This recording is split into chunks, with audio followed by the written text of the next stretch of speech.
Una sa ating mga balita, tinabla ng Quezon City Regional Trial Court ang musyon ni Atty. Juan Scarpio na ipahinto ang ginagawang impeachment proceedings laban sa kanyang asawang si Vice President Sara Duterte. Narito ang report. Ibinasura ng Quezon City Regional Trial Court ang petisyon ni Atty. Juan Scarpio na ipatigil ang impeachment proceedings ng House Committee on Justice laban sa kanyang asawang si Vice President Sara Duterte. Ayon sa QCRTC, hindi maaring makialam ang hudikatura sa paggamit ng Kamara ng kanilang constitutional impeachment powers. Sa 5 pahinang order na nilagdaan ni Presiding Judge Madonna Echeverry, idinismiss ng RTC ang petisyon ni Carpio laban kina House Speaker Faustino Boyedi III, House Committee on Justice Chairperson at Batangas 2nd District Representative Jervy Luistro at BIR Commissioner Charlito Martin Mendoza dahil sa kawalan ng jurisdiksyon.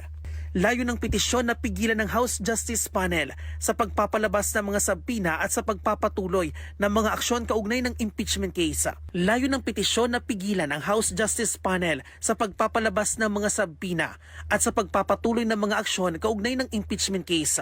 Ito ay matapos ilantad sa mga pagdinig ang mga bank transaction records ng mag-asawang Duterte Carpio. Ayon sa RTC, ginagawa lang ng House Panel ang kanilang tungkulin base na rin sa mandato ng konstitusyon at pagbusisi kung may sapat na dahilan para ipagpatuloy ang impeachment proceedings at tuluyan itong maiakyat sa impeachment court ng Senado. Bahagi rin nila nito ang kapangyarihan ng Kamara na magpalabas ng subpoena duces tecum ad testificandum sa paggulong ng impeachment hearing.